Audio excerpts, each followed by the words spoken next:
Hey everybody, and welcome to the lecture on selective grinding for bilateral balanced complete dentures. This is a lecture for the Complete Dentures II course at New York City College of Technology. Once again, my name is Professor Galvis. It shouldn't be noted that there is a second instructional video for the step-by-step procedures of selective grinding on the YouTube page as well. So without further ado, let's begin. First, let's talk about the objective of selective grinding, right? So the objective of selectively grinding complete dentures for balance is to eliminate premature tooth contacts or interferences that prevent multiple well-distributed points of contact between upper and lower teeth in the anterior and posterior areas on the right and left during working, balancing, and protrusive occlusions. Wow, what a mouthful, right? Well, we're going to try to break it down into major step-by-step procedures to make it a little easier to understand, because selective grinding can be a daunting topic. So selective grinding, the step-by-step. Some of the major step-by-step procedures are the remounting of the casts and dentures onto the articulator, then the correcting of vertical processing errors that can occur during packing and processing, restoring the centric occlusion, and then correcting the working and balancing occlusion, correcting the protrusive occlusions, and then polishing the selective grinded denture teeth, and some even mill in the dentures. And we'll talk about that a little later. To begin, once again, is the remounting procedure. This is in preparation for the actual selective grinding of the dentures. So the Air Force speaks about using a large cutoff disc to make retention cuts in the cast and on the plaster mounts as well. The idea is to ensure that there's a total contact between the bottom of the cast and the mounting. This is why deflasking is so important. At this point, you should have both of your dentures deflasked, and the model should be intact with the denture still attached to the models. Now in video 1, you can clearly see what happens to the lower model when it's cracked and broken from deflasking. It's very difficult to get those pieces back into place and have the model seat the way it seated when the denture was in wax. Therefore, any selective grinding done with a broken model might not be as accurate as it could be. So keep this in mind when deflasking. All these steps are connected to one another. And I include these images and different things so that you guys can see what can happen when things go wrong. Because I think sometimes learning from people doing things the wrong way is sometimes even better than learning the right way. So what it says here is that in order to connect the cast to the plaster mount, the Air Force talks about using dripping hot green or red modeling plastics. The most important part is that you should not ever cover the entire junction between the model and the plaster mounts. The reason is because you cannot detect if the cast is separating from the mount, which leads me to the figure on the bottom. The figure on the bottom shows the use of tape, which you'll see in some of these instructional videos here. Most people use glue. It's common, but if you wanted to try to save the model for whatever reason, glue might cause breaking when you're trying to separate it later. So sometimes in having a lack of glue, we can use tape. However, it's not advised. The reason being, once again, you cannot see if the model is fully seated to the plaster. So using this method, you have to be very cautious. Next is setting the articulator. So you want to check the articulator settings. Ensure the readings on the articulator are the same as when the denture teeth were in wax. Also ensure that the condyle elements of the articulator are locked against the centric stops. The incisal guide pin has to be at the same point it was when the denture was in wax. Now we're ready to selective grind, but what materials or equipment do we need is the question. First is the Air Force suggests double-sided articulating paper. Usually comes in the form of two colors, blue and red, black and red, depending on the company. It is preferable, but it is not necessary. You can use single color, single-sided articulating paper. The other thing is using a handpiece or a lathe. This comes down to preference. Many denture technicians prefer the use of a lathe. However, using a handpiece is usually preferred by crown and bridge technicians. I find with something so specific and delicate as selective grinding, using a handpiece is a little more advantageous. Obviously, you need abrasives, carbides, or mounted stones to do the selective grinding, and some who might be using milling paste. Once we have gathered our materials, we're ready to start correcting the vertical processing errors. So first thing you want to do is evaluate the compensating curve, and I bring your attention to figure 1. So we can look at the compensating curve that we created in this setup on the lower, and the red line is kind of designating a cohesion of where these teeth lie. All cusp tips on the processed denture should be on the compensating curve established in the wax denture. But packing and processing forces can move individual teeth grossly out of position. So in evaluating, like you see in the video, if a maxillary cusp tip is obviously protruding below the curve or a mandibular cusp tip is significantly above the curve, grind those cusp tips carefully to conform the curve. And you also want to check for any acrylic flash that may compromise occlusal surfaces and remove them carefully. It should be noted that this is a step not used to reorient or touch up an entire compensating curve. It is only for isolated teeth that have moved. Once we get it on articulator, it's time to eliminate interferences such as high spots, deflective contacts, or other prematurities, but they have to be found first. So how do we find them? Well, the selective grinding process has strict rules. Those rules represent a precise, orderly way of using articulating paper to identify prematurities and eliminate them. So the really gross interferences are going to show up as white spots surrounded by the carbon rings. This kind of mark shows a contact so heavy that the cusp tears through the articulating paper and then forming a hollow circle. Once those points are removed, you can see that things start to develop. The prematurities take the appearance of isolated, solid dark spots or tracks. And opposing surfaces that are close to contact reveal themselves as smudges, like you see in the illustration. Once all these have been removed, the full pattern of multiple tooth contact characteristic of balance is established. All of the marks should show up as relatively dark spots or tracks.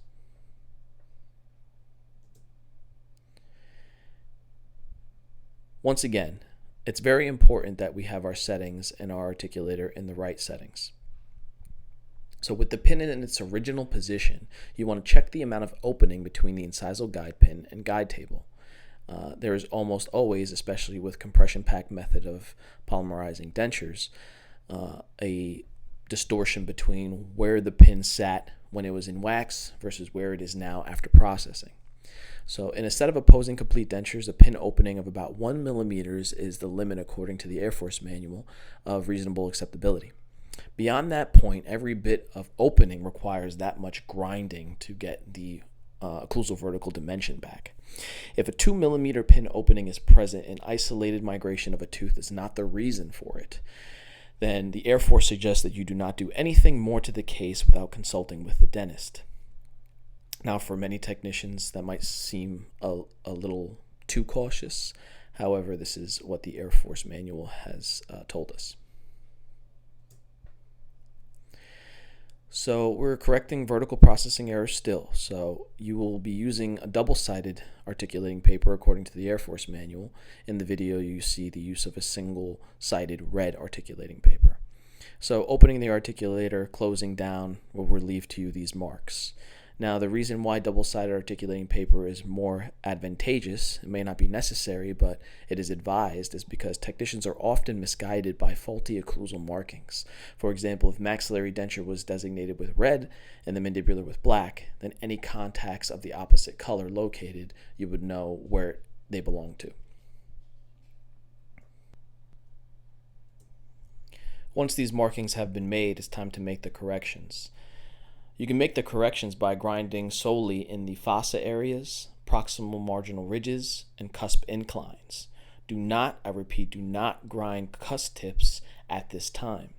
Reason being is not only could you ruin the aesthetics of the denture, but more importantly ruin the function. These cusp tips are necessary in some of the lateral and protrusive movements that we're going to perform later. I now bring your attention to the illustrations on the left. Pay attention that the pin has to coincidingly touch with the teeth in order for this step to be done correctly. You cannot have multiple teeth touching or all the teeth touching and the pin not touching the table. It has to happen simultaneously.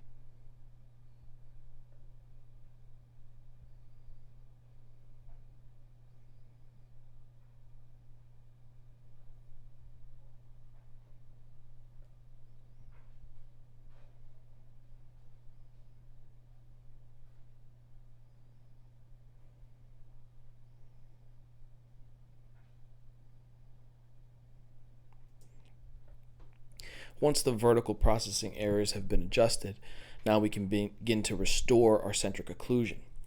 For the next step, you're going to remove the articulating paper marks made during correcting the vertical processing errors with a cotton tip applicator moistened with monomer. You're going to place black articulating paper on the right and left sides and tap the denture together once again. With the pin touching the table, there should be multiple evenly distributed contacts between the maxillary and mandibular teeth. The illustration that you see here will show you all the fossa and embrasures where stamp cusps hit. On the maxillary, your stamp cusps or functional cusps are your lingual cusps, and on your mandibular, your functional or stamp cusps are your buccal cusps. When correcting the vertical processing error, the pin is off the table at the moment. You have to grind all the marks that appear in these places. It should be noted that occasionally contacts between opposing anterior teeth can develop during the correction of vertical processing errors. So the usual practice is to reduce the facio-incisal surfaces of the mandibular anterior teeth that are in premature anterior centric occlusion contact. So basically, if the anterior teeth are preventing the posterior teeth from touching properly, adjust them accordingly. In figures 1 and 2, you can see what these figures represent. It's an ideal pattern of the centric occlusion contacts that should be present when the incisal pin touches the guide table. Now, video 1 is demonstrating some of those contact points and receiving areas you can expect to see in order to achieve your correct centric occlusion. You can see the marks on the functional cusp tips as well as some of the receiving areas.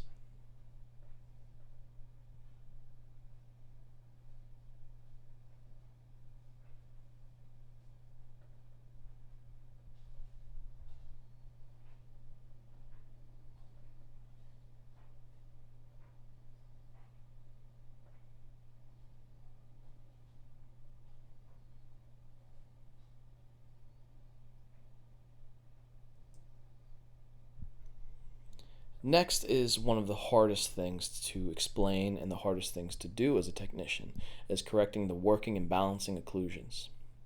So there's two paths of travels that are possible when newly remounted dentures are moved into working and balancing relations. One is a path which is the upper and lower teeth mesh best, and the second is governed by the articulator specifically. After waxing the dentures and subsequent processing, the two paths have to be the same. But there's an assumption here that in the selective grinding procedure that the processing of the denture base has shifted some of the tooth positions. So after remount, there may be a path where teeth mesh well together, but this is only tooth guided. It's totally unreliable because for correcting interferences, you have to follow the way that the casts were initially mounted on the articulator, because that is the correct maxillomandibular relationship. So the video demonstrated how models that are unsecured to the plaster articulation are displaced by tooth-to-tooth contact. And if I replay it again, you'll see what I mean. So you can see that the teeth want to pass through one another with least resistance. However, the technician must follow the maxillomandibular relationship as we discussed. Here you can see the model moving. That is not what you want. That's why those models need to be secured to the mount.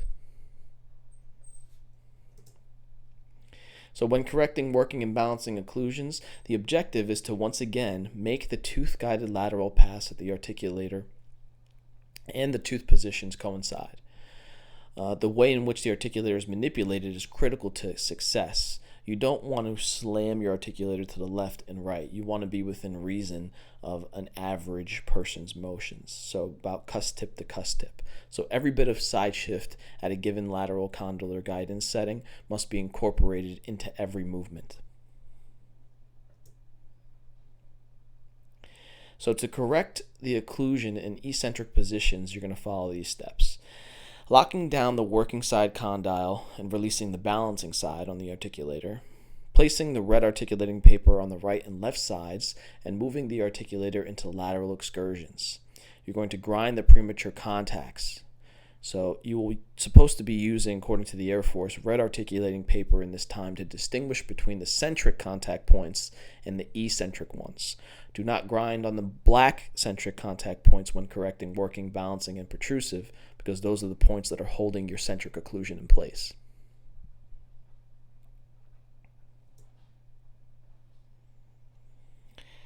So here we have correcting the working and balancing occlusion continued.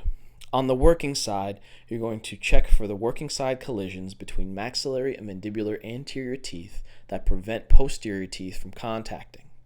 If such anterior surfaces exist, as you see in the video, you will grind the facio-incisal surface of the offending lower anterior teeth and the lingual surfaces of the maxillary anterior teeth, like you see here. Next, you're going to follow the buccal of the upper and the lingual of the lower bull rule. We'll get more into depth about that in the next few slides. The bull rule only applies to the working side. Do not grind any other marks on the working side that are not part of that rule.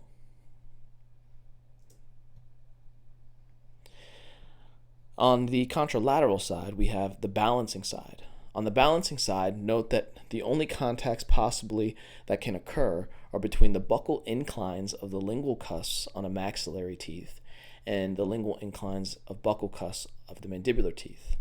The rule on the balancing side is to grind articulating paper marks found on inclines and cusp tips associated with buccal cusps of the mandibular teeth only. Disregard all other marks.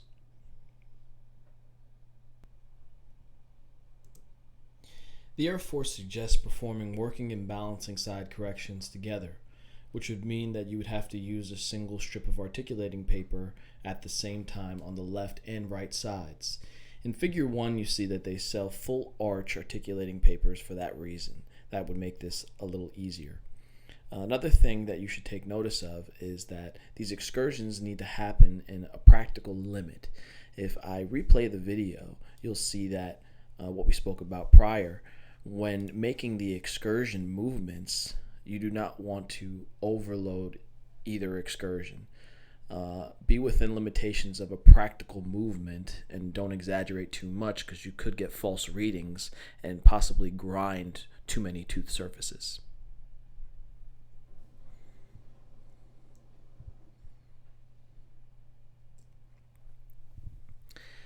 So Figure 1 demonstrates possible patterns for right lateral excursions of a patient. Since in most articulators, the upper member of the articulator simulates the movement, when performing the excursions, the contralateral condylar element must be locked. For example, when performing the selective grinding procedures for right lateral excursions, the right condylar element is locked while the left side remains open in order to replicate a patient's right lateral excursion. I just wanted to make note of that so that we're always making reference to the patient's right or left. So to begin, you start with the right lateral excursions. We've already removed those anterior interferences that we spoke about on the canines of the mandibular and the maxillary. So locking down the right condylar element once again, placing the red paper as you see, and making our markings. The markings will happen posteriorly, and in this situation we will focus on following the rule of bull, only grinding on the buccal upper surfaces and on the lower lingual surfaces. And this is done until we have achieved multiple contacts through the excursion. So you can see posterior teeth touching coincidingly at the same time with the canine. And on the balancing side, we are also looking to achieve contact. As you see here, those lingual cusps are in contact with the buccal cusps of the lower, achieving perfect working and balancing occlusion contacts. Once you learn how to perform this on one side, it just needs to be duplicated on the other. So in the Spreed frame video here, you can see that this is performing the left lateral excursions, making sure that we have the same contact points during the left lateral excursions on the working side, as well as that balancing occlusal contacts on the balancing side. And the same thing happens here. Those lingual maxillary cusps are contacting the buccal of the mandibular posterior teeth in order to provide stability on the balancing side. The next step is correcting the protrusive occlusion. To correct protrusive interferences, you're going to grind the appropriate inclines but not reduce the height of any of the cusps. Also, the practical limit of a protrusive excursion is when the incisors are edge to edge, as you see in the photo to the right above. Once again, practical limitations of movement are important. If you over-exaggerate movements, you can get false contacts and grind surfaces of teeth that you do not need to. So when we talk about correcting protrusive occlusion, there's two possible things that can happen. If I replay this video, this is the first scenario, which is more commonly the scenario that you'll see, is that you have contact between your upper and lower anterior teeth, but no posterior contact, which means that in protrusive moments, the maxillary denture can tip out posteriorly. So in this situation, you can grind facio-incisal surfaces of the mandibular anterior teeth, and as a last resort, if needed, modify the lingual surfaces and incisal edges of maxillary anterior teeth. In the other situation, you'll see contact between the upper and lower posterior teeth with no anterior teeth contact. In this situation, grind the distal inclines of interfering maxillary buccal cusps and premature mesial inclines on mandibular lingual cusps. Once the selective grinding has been achieved, we can now smooth out surfaces. So we need to polish out the grinded teeth. So using rubber points impregnated with some grit to smooth over the cusps and fossa irregularities, get a high polish on those denture teeth. You can even use a little bit of flour pumice. Milling in the occlusion is something that I personally have never done. It is in the Air Force, and the dictated steps are here in this PowerPoint. It's basically just an abrasive paste that would be placed on the occlusal surfaces, and then excursions would be done, and the abrasive paste would then eliminate any minor interferences left from grinding and polishing the selectively grinded denture teeth. So in the end, we have our results. First is our centric results. Our pin is touching where it originally was placed while the dentures were in wax. We have proper cups to fossa relationships and proper centric occlusal contacts in the stamp cusp areas and receiving areas. Our excursions, right, our working and balancing side occlusions. Here we have our right working side. We have our canine touching and simultaneously with posterior teeth. A term that I like to use to have memory as far as what this should look like is group function. I know that term is used within RPDs, not really dentures, but I use it solely so that people can remember that there's multiple teeth touching at once during this working excursion, right? These teeth are working in a group and sharing the load on each denture arch. And on the balancing side, once again, you have your balancing contacts, which will prevent this denture from tipping out laterally. The same thing goes for the working side on the left. We have our quote-unquote group function on the left side, having canines and posterior teeth touching simultaneously during the excursion. And on the balancing side, you have your balancing contacts, which once again prevents the denture from tipping out laterally. And finally, our protrusive excursive result. Well, you'll see that your anteriors contact nicely during that edge-to-edge motion, and your posterior actually should also have a form of balancing contact, and this aids in preventing the maxillary denture from tipping out posteriorly. So I hope that covers the basics of selective grinding. There is a step-by-step procedure video that you can also find on the YouTube page. The reading materials for this week are in the Air Force from pages 318 to 327, and I appreciate the time, and I hope that this was helpful. Look forward to meeting with you guys again.